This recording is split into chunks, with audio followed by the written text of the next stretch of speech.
All right, with just one day to Christmas, we're very excited to have you join us yet again on another great episode of Enterprise Morning, reaching you from Enterprise Television.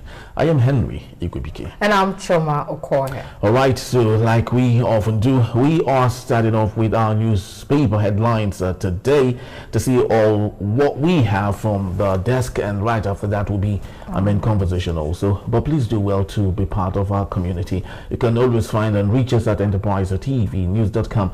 You may like, comment, and follow us also on all of our social media platforms, that is at Enterprise TV7. We have Emeka Maduna, good journalist, public affairs analyst, to see us through all that we have. Thank you so very much, Emeka. Thank you so much. We appreciate you. Well, so let's kickstart today with the first daily coming from the Vanguard newspaper. The big story here: sad Euro tide for travelers over sky-high transport fares. Okay, moving on the top strip, we have federal government secures 742 terror convictions, acquits 888 due to evidence gaps. And also we have NNPC MRS in petrol price war nationwide. Okay, moving on, still on the top strip, on the Lagos Calabar Coastal Highway, BPP ready to present document to investigators. That is coming from the DG. After everything. And after some persons have actually lost their lost their properties and this all. is something that I don't think Landmark will be able to recover anytime No, soon. it won't. But let's get to our talking point for today here. Stampede. Stop politicizing tragedies, the president tells Peter Obi. Emeka Madunagu. Peter Obi seems to always come as whenever the presidency have an attack on anyone, Peter Obi always is the fall guy at this point. Why do you think whenever Obi speaks or says what he wants to say, there's always this attack from the presidency on him? Why is that so vicious? Because they know Peter Obi is what they can never be.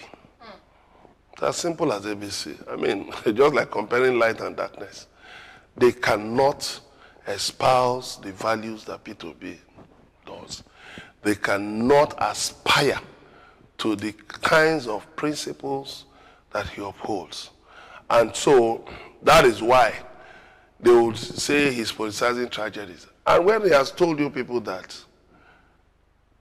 your mismanagement of the economy, your horrible policies have put Nigerians in a helpless situation where they have to go and fight for bags of rice. I mean, look at what one of the organizers of the Children's Fun Fair, the tragic Children's Fun Fair in Ibadan, what he was saying, that, people got there as early, that mothers, parents brought their children to the venue as early as 4 a.m. and were throwing them over the fence. He said, even though it's not been confirmed, that one woman threw her child over the fence, hoping that somebody would catch the child, but the child landed on the ground and died. So when you look at things like that, look, President Bola Tinubu was saying in his media chat that people also queue for food stamps. People. How many people? When you look at the overall economy of the UK, of the US, how many people? But in this situation, how many people would not queue for a bag of rice? Let's do a census, including us sitting at this table. If they said they are sharing bags of rice somewhere, how many of us would withstand the temptation to go and queue to get a free bag of rice? Why am I saying so? Some persons that will not go to... No, I'm coming to something. Okay. Hold on. Why am I saying that? The economic policies of this Tinubu administration, take note that Tinubu has run one full budget. So you cannot blame Buhari. You have run a full budget. Now, within his administration, 10 million people have been pushed into extreme poverty, making it 80 million people. So when you talk about how many people, I'm only using, you didn't allow me land. You're just using a metaphor to describe the desperate situation in the country. People may not go and queue for a bag of rice, but so many Nigerians are in a vulnerable situation right now. It may not be rice. It may be transport. you have a certain amount in your... In fact, when you're even going out, you're not even sure of how much to put in your bag or in your pocket for transport. Because you might get, out there and suddenly one thing or the other has happened and transport fares have tripled. So that's what P2B was trying to talk about. That you should do your best to reduce the vulnerability of Nigerians, so that we don't have to remain at the mercy of vagaries of the economy. That's why government has power to make sure its policies cushion. It makes sure that it puts in measures to cushion the effects of subsidy removal. Bag of rice, 80,000. Let me tell you something. How many Nigerians can afford a bag of rice at 80,000? It's not that one company has now brought it down to the point of selling sachets of rice 200 naira. That's not the Nigeria we used to know. You say people should cut their coat. People don't even have coats anymore. They don't have coats to cut to any size anymore. Let's face facts. The cost of rent now, the cost of housing now has gone up. It has gone up. The number of people who are displaced has gone up. So it may not be queuing for rice, but in other areas, look at sellers of this agbo, this local brew. There are so many now, because how many people are going to hospitals? How many people can afford malaria drugs? Before, you had malaria drugs for 400 naira, 500 naira, some even 200 naira. Now, you get malaria drugs for 1,002 and upwards. Not talk of other key critical drugs.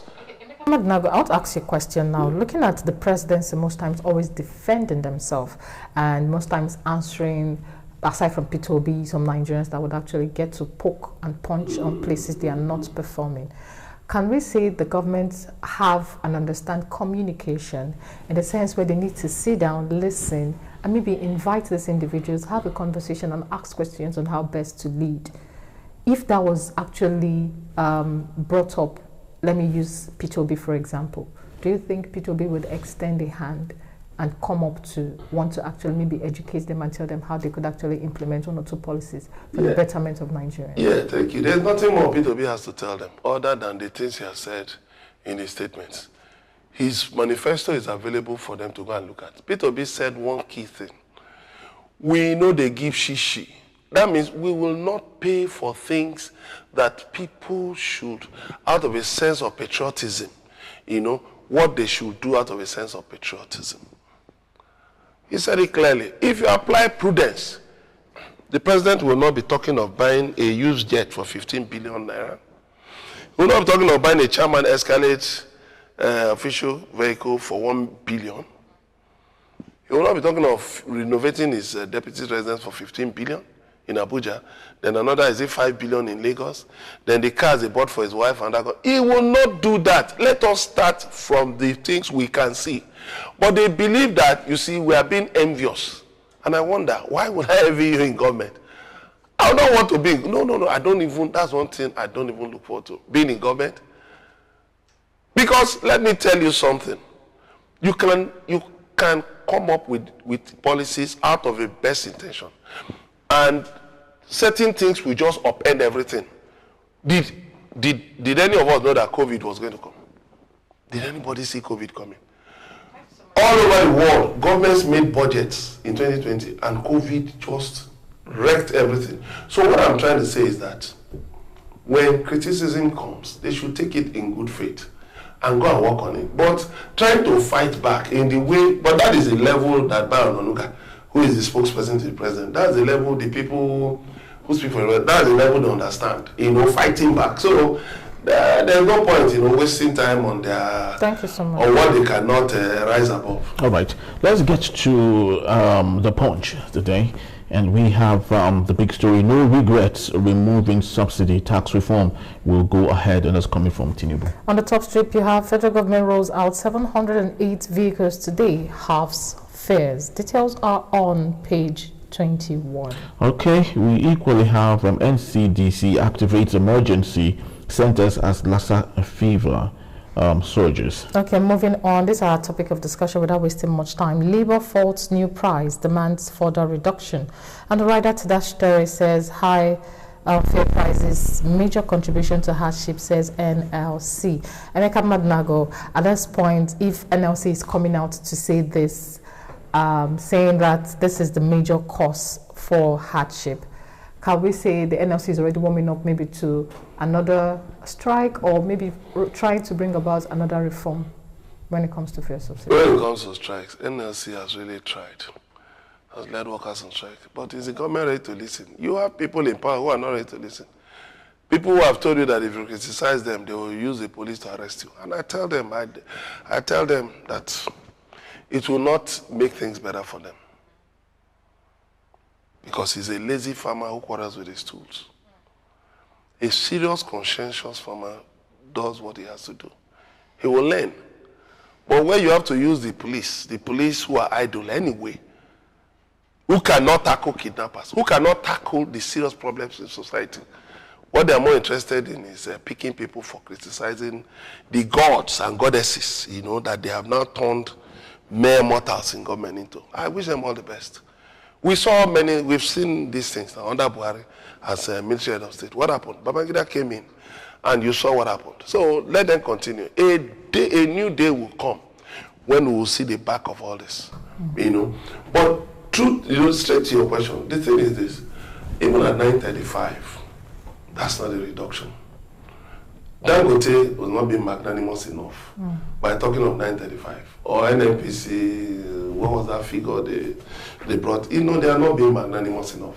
Because the filling stations will just put 936. Many of them will put 936 on the display, but would have manipulated their machines to still be dispensing at 1,050 naira. How many filling stations has NMDPRA shot in the last 1 year over price manipulation? And why is Dangote bringing it now? It's of no effect. It's of no use. If they had brought up this thing, maybe by the end of November, because oil price has remained on a steady decline. Right. So if they had brought up this pricing, let's say first week of December, by now people would have adjusted. By now it would have reflected in prices of things. But look at one turkey now, 107,000, 110,000. One bag of rice, 80,000 and above. So it shows that it's of no use. I cannot thank them for it. Because Tinubu said that from October 1, crude will be sold in Naira. So what are they talking about? Right now, what is the exchange rate of Naira? The Naira went down to 1,500 something. So what is that telling us? In all we've been seeing are just tales and tales and tales. If today the NNPC is not blending this, so NNPC is not your problem. Mr. Dangote is not your problem. The problem is this: Nigerians want a reward for the crude being sold to you in Naira. Do you know that in selling crude to Dangote in Naira, Nigeria is actually now also in a way paying subsidy? The same subsidy Nigeria is bringing it back. Because we are losing. We are borrowing money from foreign institutions in dollars. And we are spending in different sectors of the economy in Naira. How do we hope to cover the gap? You understand? How do we hope to cover the gap in this Naira for crude policy? Nobody has addressed that. So that is another problem, another crisis waiting to happen. Nobody has addressed that. So what it just tells you is this: the government is in a dire situation. You know why they can do all these things in Naira? It's because it's in Naira. So if you borrow money, just change $1 million, or whatever, you can do so many things, and it appears as if you are being ostentatious. It's because you have the luxury of, a wide exchange rate disparity. All right. Okay, we would have loved to continue on this particular matter, but of course, we do not have the time. We just have to, let it slide. Thank you so very much, Emeka. Thank you very much. We really do enjoy your discussion today, and yes. Thank you so much. And when we return, Tinubu defends removal of fuel subsidy. That will be our talking point in our main conversation. Just stay with us. Yeah.